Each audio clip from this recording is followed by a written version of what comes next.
Hey guys, आप सभी को याद होगा कि मैंने कुछ दिनों पहले आपको बेसिक बॉडीज ब्लॉक बनाना बताया था और आज हम उसी ब्लॉक का यूज करके एक डिजाइनर ए लाइन कुर्ती बनाएंगे।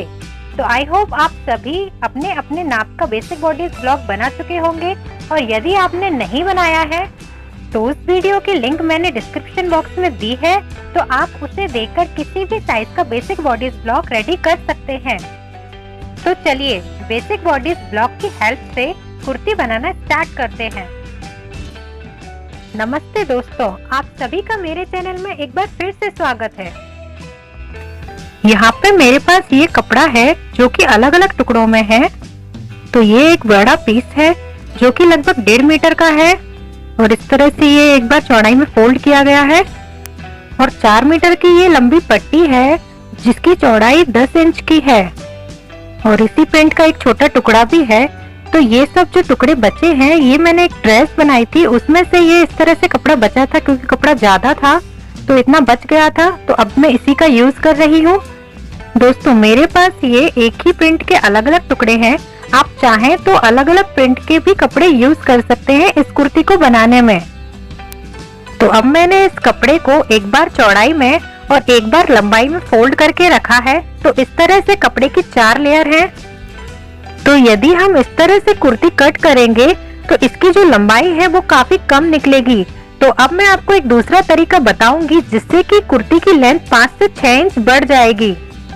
अब हमें कपड़े की लंबाई का सेंटर लेना होगा। तो मैंने इसे बीच से फोल्ड किया है, तो यहीं पे इसका सेंटर होगा और अब हमें इसमें चौक से निशान लगा लेना है सेंटर पे और फिर इसकी जो लंबाई है हम इंची टेप से नाप लेंगे। तो इसकी जो लंबाई है वो 30 इंच की आ रही है। तो इसी तरह 30 इंच लेकर हम यहाँ पे निशान लगा लेंगे और बीच में लाइन खींच लेंगे। तो इस तरह से लंबाई में कपड़े के 2 भाग हो गए हैं। अब इस लाइन पर बेसिक बॉडीज ब्लॉक को इस तरह रखेंगे कि इनकी आर्म होल लेंथ इस लाइन पर आए। तो यहाँ पे कपड़े का फोल्ड साइड मैंने अपने साइड किया है और जो खुला साइड है सेल्वेज साइड वो मैंने सामने की साइड किया है। तो पहले हम बैक पार्ट रखेंगे। तो यहाँ पे फोल्ड साइड मैंने बैक पार्ट रखा है और इसकी जो आर्म होल लेंथ है वो लाइन से मिला दी है। अब मैंने सेल्वेज साइड से 2 इंच छोड़कर फ्रंट पार्ट रखा है और इसकी भी आर्म होल लेंथ मैंने लाइन से मिला दी है। तो इस तरह से बैक और फ्रंट के आर्म होल से मैंने दोनों पार्ट को जोड़ते हुए रखा है। और अब एक बार फिर से इनकी लंबाई चेक कर लेना है। तो यहाँ पे मैं नाप रही हूँ। तो यहाँ बैक पार्ट मैंने ऊपर से जो शोल्डर लाइन है वहां से नापा है, तो ये 37 इंच का है और ये जो फ्रंट पार्ट नाप रही हूँ ये भी 37 इंच आ रहा है। तो इस तरह से बिल्कुल बराबर लेंथ आ गई है। और फ्रंट पार्ट में हम प्लेकेट बनाएंगे इसलिए मैंने यहाँ पे 2 इंच छोड़ा है। अब इन पर हमें निशान लगा लेना है। तो ये जो बेसिक बॉडीज ब्लॉक मैंने यहाँ पे बनाए थे, मैंने यहाँ पे स्टिचिंग मार्जिन ऐड करते हुए इन्हें बनाया था। तो बिल्कुल एज इट इज इसमें मैंने निशान लगा लिए हैं। तो अब ये जो कुर्ती मैं बना रही हूँ इसे मैं ए लाइन की बना रही हूँ। तो इसमें मैं थोड़ा सा ए लाइन का शेप दूंगी और यदि इसे स्ट्रेट बनाना है तो इसी को हम जो हमारा हिप पोर्शन था उसकी जो चौड़ाई थी उसके बराबर जो नीचे का बॉटम है वो हम रख सकते हैं। लेकिन ए लाइन करने के लिए मैं यहाँ पे थोड़ा सा बढ़ाऊंगी। तो यहाँ पे मैंने ये जो कमर की लाइन है वो मैंने खींच ली है। मैंने डार्ट भी डाली थी तो डार्ट मैं इसमें अभी नहीं लगा रही हूँ, पहले मैं ए लाइन का शेप दे रही हूँ। तो इस तरह से देखिए कमर की जो लाइन है वहां से हम इस तरह से स्केल को तिरछा रख सकते हैं या फिर इंची टेप को रख सकते हैं, स्केल नहीं है तो। इस कपड़े का जो पना है, मतलब जो कपड़े की चौड़ाई होती है वो 44 इंच की है। तो इसमें ये ए लाइन का घेर काफी अच्छे से आ जाएगा। तो अभी मैंने यहाँ पे ए लाइन का शेप कमर से दिया है और अब मैं इसे चेस्ट से भी निशान लगा के बता रही हूँ। तो यदि कुर्ते को लूज फिटिंग में बनाना है और कमर से इसमें फिटिंग नहीं देना है तो इस तरह से चेस्ट से हमें ए लाइन का शेप देना होगा। तो यहाँ पे ए लाइन का शेप दे देने के बाद जो साइड की लंबाई होती है वो थोड़ी सी बढ़ जाती है, तो उसे भी हम नीचे से थोड़ा सा गोलाई में शेप देते हुए इस तरह से निशान लगा लेंगे। और यहाँ पे ये जो नीचे की चौड़ाई है हम उसे नाप लेंगे और ये जितनी चौड़ाई यहाँ पे हमने दी है वही चौड़ाई हमें फ्रंट पार्ट में भी देना है। तो इस तरह से ये 2 इंच का कपड़ा छोड़कर फिर हमें उसी चौड़ाई में यहाँ पे निशान लगा लेना है। तो यहाँ पे मैंने कुर्ते की जो नीचे की चौड़ाई है वो फोल्ड में मैंने 18 इंच की ली है, आप चाहें तो कम भी ले सकते हैं। तो अब यहाँ पे दोनों पार्ट में इस तरह से मैंने ए लाइन का शेप दे दिया है। तो अब पहले मैं बैक पार्ट कट करूंगी। तो यहाँ पे ये जो नेक है मुझे थोड़ा सा ब्रॉड चाहिए पीछे का, तो यहाँ पे इसे मैं ब्रॉड कर रही हूँ और फिर निशान लगा लेने के बाद इसे हमें कट कर लेना है। तो अभी मैं यहाँ पे लूज फिटिंग में ही इसे कट कर रही हूँ। तो जो लास्ट में मैंने निशान लगाया है चेस्ट से, जो मैंने ए लाइन का शेप दिया है उसे ही मैं कट कर रही हूँ। और यदि आपको इसे लूज फिटिंग में नहीं रखना है, फिटिंग देना है, तो ये जो अंदर वाला कमर से निशान लगाया था उसको कट करना है। और अभी मैंने नीचे के शेप को नहीं काटा है। अब मैं यहाँ पे फ्रंट पार्ट के जो निशान लगाए हैं उन पर बैक पार्ट को रखूंगी और एक बार चेक कर लूंगी कि ये जो निशान मैंने लगाए हैं फ्रंट पार्ट के वो बिल्कुल बैक पार्ट के बराबर हैं या नहीं। तो इस तरह से देखिए मैंने इसे रख लिया है और सेल्वेज साइड से मैंने 2 इंच का कपड़ा छोड़ा है क्योंकि फ्रंट में मैंने एक्स्ट्रा लिया है। और अब मैंने इसे ए लाइन में कट कर लिया है और अब दोनों का जो नीचे का शेप है गोलाई में उसे भी कट कर लिया है। तो इस तरह से ये बिल्कुल बराबर से कट हो गया है। अब हम इसे ऊपर साइड से कट करेंगे। तो हम चाहें तो बैक पार्ट को हटा सकते हैं क्योंकि ये जो फ्रंट का जो गला है वो चेंज है बैक पार्ट से और आर्म होल भी चेंज है। तो आर्म होल जो मैंने फ्रंट पार्ट में लगाए थे वो उसी तरह से कट करना है। और अब इसके बाद हमें गला कट करना है। तो गले का जो शेप है वो चेंज भी कर सकते हैं, लेकिन मैं इसे वी शेप में ही दे रही हूँ।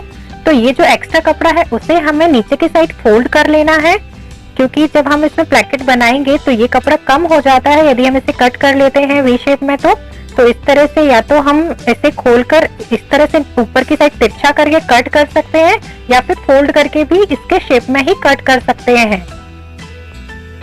अब हम यहाँ पे कमर में छोटा छोटा सा कट लगा देंगे ताकि जब हम इसमें बैक पार्ट जोड़ेंगे तो ये बिल्कुल बराबर से जुड़े। तो मैंने फ्रंट पार्ट के ऊपर बैक पार्ट रख लिया है और कमर की ये जो लाइन है यहाँ पे मैंने छोटा सा कट लगा दिया है और एक कट मैंने हिप लेंथ पे भी लगा दिया है जो कि 22 इंच की थी। अब मैंने यहाँ पे ये 4 मीटर की लंबी पट्टी ली है। इसकी चौड़ाई जो है वो 10 इंच की है। तो इसे मैं कुर्ती की बॉटम में लगाऊंगी। तो इसमें से मैं पहले थोड़ा सा कपड़ा निकाल लूंगी क्योंकि मुझे स्लीव्स में भी लगाना है। तो यहाँ पे इस तरह से गैदर्स देके मैं लगाऊंगी। तो मैं यहाँ पे लगभग 1 मीटर की पट्टी इसमें से निकाल लूंगी और बाकी का कपड़ा मैं बचा रहने दूंगी जिसे मैं कुर्ती की बॉटम में लगाऊंगी। तो जहाँ कहीं भी आप फ्रिल लगाना चाहें उसकी चौड़ाई से 1.5 या 2 गुना ज्यादा कपड़ा लेकर इस तरह से फ्रिल लगा सकते हैं। तो इस तरह से कुर्ती की लेंथ काफी ज्यादा बढ़ गई है। पहले 7 इंच बड़ी थी और ये फ्रिल लगाने के बाद लगभग 10 इंच और भी ज्यादा बढ़ गई है।